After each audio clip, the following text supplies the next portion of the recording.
Have you ever been scuba diving? I haven't, but I will be soon. Hi, I'm Bryant Bentley.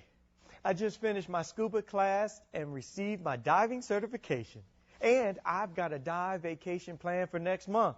I can't wait. Hey, did you ever wonder what chemistry has to do with scuba? Perhaps more than you might imagine. Scuba isn't just a word. It's an acronym. It stands for Self-Contained Underwater Breathing Apparatus. It seems like scuba diving's been around forever, but it's actually a fairly new sport.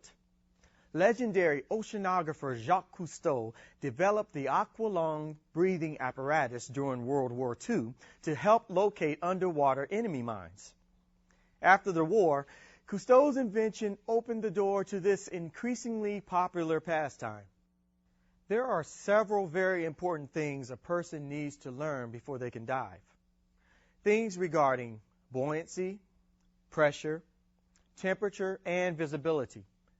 But the most important things to learn have to do with respiration, breathing below the surface of the water, and how this can impact the internal chemistry of your body and your blood. When you first go into the swimming pool, you're going to notice, first of all, that you're floating, because what happens is you're going to a denser medium, the water, and that's holding you up. When you're talking buoyancy, you're talking about your weight and you're talking about your volume. When you hit the water, you're talking about a third factor. How much is the water pushing you back up? So you go in the water and you're going to float. If you take a deep breath, you've increased your volume without increasing any weight. So you find yourself floating even more. For that reason, scuba divers strap on weights and use a device called a buoyancy compensator as they descend and ascend in the water. Now, as far as pressure is concerned, you probably know that pressure increases with depth. But how much? To give you an idea, if I take a postage stamp, it's about a square inch, lay it on the ground at sea level, and weigh the air that goes out to the end of the atmosphere, it's about 14.7 pounds. We call that an atmosphere. You go down just 33 feet in salt water, and you have added another atmosphere. So now there's twice as much weight on you, and that continues down every 33 feet. Because of that, the volume of air, for example, it's in your scuba tank. There's 80 cubic feet in a normal scuba tank.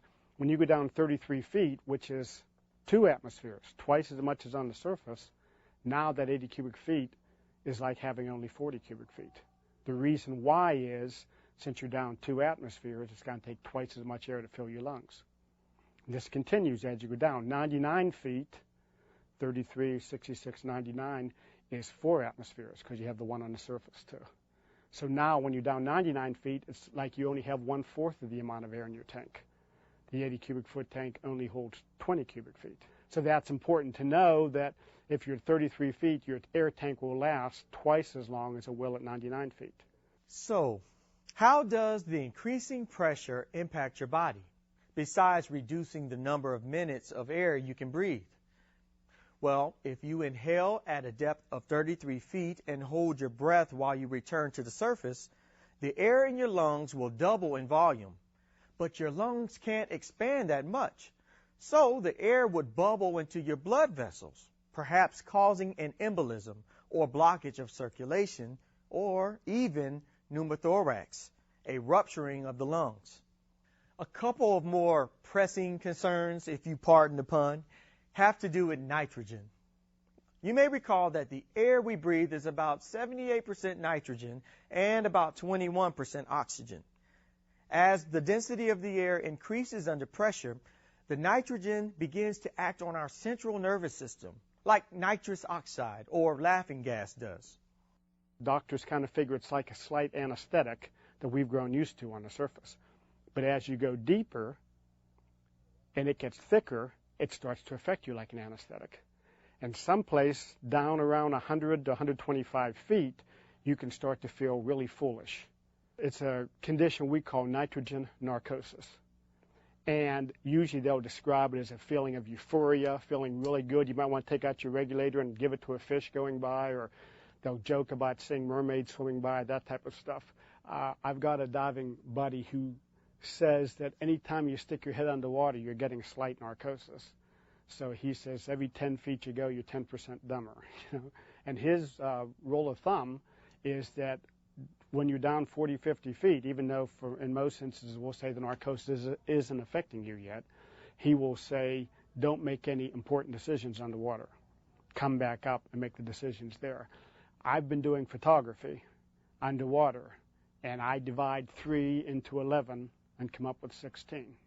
It made sense when I was down at 50 or 60 feet, but of course, none of the pictures turned out. Another problem with nitrogen is that the deeper you dive and the longer you stay down, the more it builds up in the body. But your body can't process it the way it does with oxygen. As you go down underwater, your body absorbs the higher concentrations of nitrogen. When you turn around and come back up again, your body has to desorb it, has to just let it back out again because it's not going to use it, okay? When you're down underwater, half hour, 45 minutes, especially at depth, you may absorb a high concentration of nitrogen. When you come back up, you have to make sure that you let the nitrogen off before you head to the surface. It doesn't have to be totally gone. There are tables, there are computer programs to tell you how quickly you can go up. If you come up too fast, those bubbles have nowhere to go. And then they can actually form bubbles of nitrogen in the tissues and can cause a painful to very serious condition called decompression sickness with the bends. It can be life-threatening. It can also cause damage to your joints. It can cause pain for your tissues. It can cause problems along the spinal column. So it can be very serious. In serious cases, the patient must be rushed to a hospital decompression chamber and decompressed under emergency conditions. Dive tables like these created by the National Association of Underwater Instructors tell you how long you can stay underwater based on your maximum depth for that dive, and where and how long you must stop to decompress on the way up. They also inform you how long you must remain at the surface between dives, and how long and deep your next dive can be based on your residual nitrogen level. Another condition involving blood chemistry that can occur at depths of more than 200 feet is oxygen toxicity. This hazard results in an overload of oxygen on the body's cells, caused by the extremely high pressure at those depths. Because oxygen is an extremely reactive element, an elevated concentration in the body leads to the formation of undesirable compounds which build up faster than the body can deactivate them.